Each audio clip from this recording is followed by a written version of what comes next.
नमस्कार, मैं अभिमन्यु कुमार। छायावाद के अंतर्गत छायावाद के उदय के कारण स्वच्छंदवाद और रहस्यवाद। आज का शीर्षक है रहस्यवाद। रहस्यवाद अज्ञात के प्रति जिज्ञासा ही रहस्यवाद है। जो जानकारी ना हो उसके प्रति जिज्ञासा पैदा।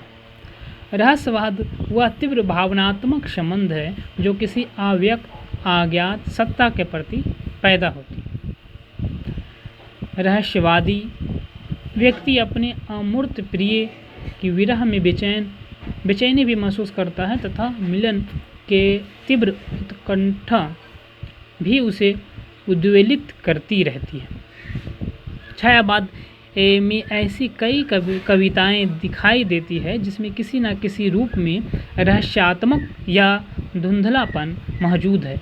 इसके बावजूद यह कहना ठीक नहीं है कि छायावाद व रहस्यवाद परस्पर पर्यायवाची हैं।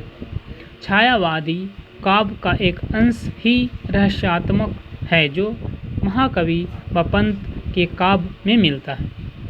उदाहरण के लिए महादेवी कहती है, अपने इस सूनेपन में सरपन की मैं हुई रानी मतवाली, प्राणों का दीप जलाकर करती रहती दीवाली। इस कविता में रहस्यवाद के कुछ निश्चित कारण माने गए हैं। पश्चिम तथा भारतीय संस्कृति के टकराहट के कारण इन रचनाकारों ने जिस आध्यात्मिक चेतना के महत्व दिया है उसमें रहस्यात्मकता आई है। रहस्यात्मकता का दूसरा कारण स्त्री पुरुष संबंधों पर चर्चा के रूप में लाना है, जबकि तीसरा कारण छायावादी रचनाकारों और आध्यात्मिक चेतना का दबाव माना गया। उनकी आध्यात्मिकता चेतना अलग अलग दर्शनों से अभिभूत रही है। प्रसाद जी की शैवद्वैतवाद, निराला के वेदनावाद आदि के प्रभावों को इन्हीं रहस्यात्मकता अभिव्यक्ति से जोड़ा। दूसरी ओर छायावाद का एक पक्ष ऐसा भी है जो रहस्यात्मक नहीं है। यदि हम छायावाद के रहस्यात्मक के समान समार्थी मान लेंगे तो सरोज स्मृति, राम की शक्ति पूजा और कामायनी जैसे महान रचनाओं को छायावाद की परिधि से बाहर करना होगा, जो छायावाद के लिए अपूरणीय क्षति होगी। विवाद का दूसरा पक्ष यह है कि छायावाद रहस्यवाद के मध्ययुगीन है या आधुनिक।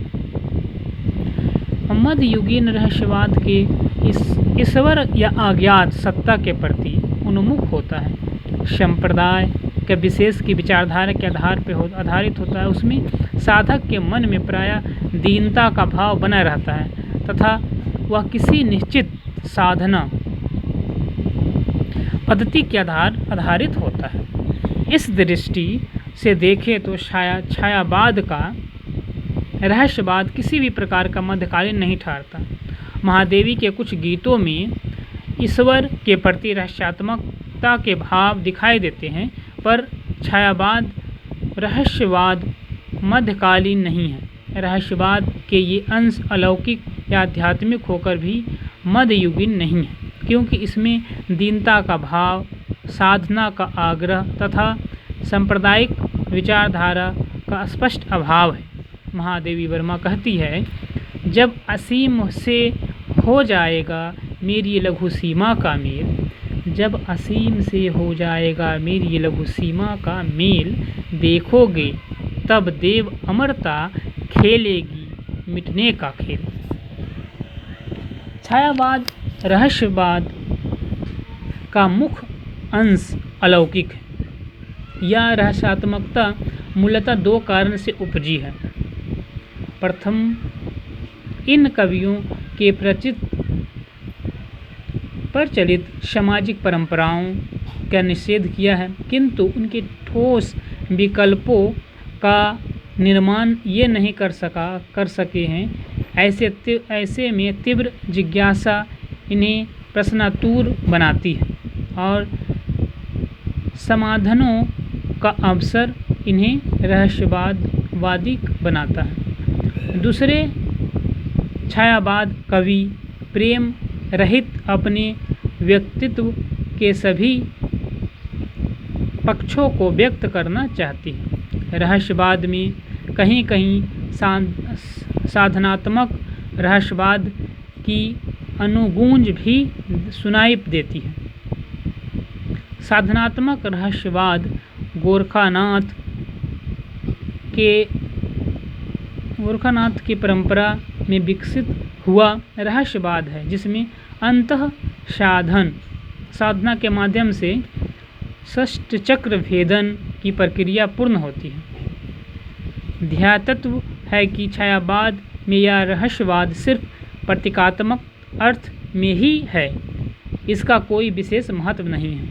राम की शक्ति पूजा की निम्नलिखित पंक्तियों में इनका संकेत दिखता है।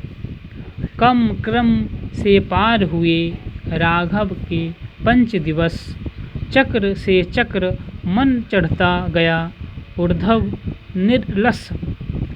समग्रता छायावाद व रहस्यवाद के संबंधों के विषय में यही कहा जा सकता है कि छायावादी कविता का एक अंश ही रहस्यवादी है, न कि संपूर्ण छायावाद।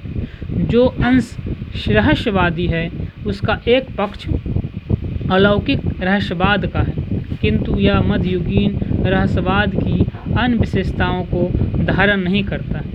जो शेष अंश है वह अपनी विषय वस्तु व चेतना दोनों स्तरों पर आधुनिक है और उसका जन्म या तो अतिश्रय या जिज्ञासा से हुआ है या सामाजिक दबावों से। ठीक है, तो ये थे रहस्यवाद, छायावाद के रहस्यवाद। 10वें बताया क्या है, महादेवी जी का जब असीम से हो जाएगा मेरी लघु सीमा का मोल देखोगे, तब देव अमरता खेलेगी मिटने का खेल। ये रहस्यवाद है। और सरोज स्मृति जो छायावाद के शोक गीत के रूप में पूरी किताब है। राम की शक्ति पूजा, कमायनी, ये सभी रहस्यवाद के अंतर्गत नहीं आता है। तो ये सभी महान रचनाएं हैं। ठीक है, बहुत बहुत धन्यवाद।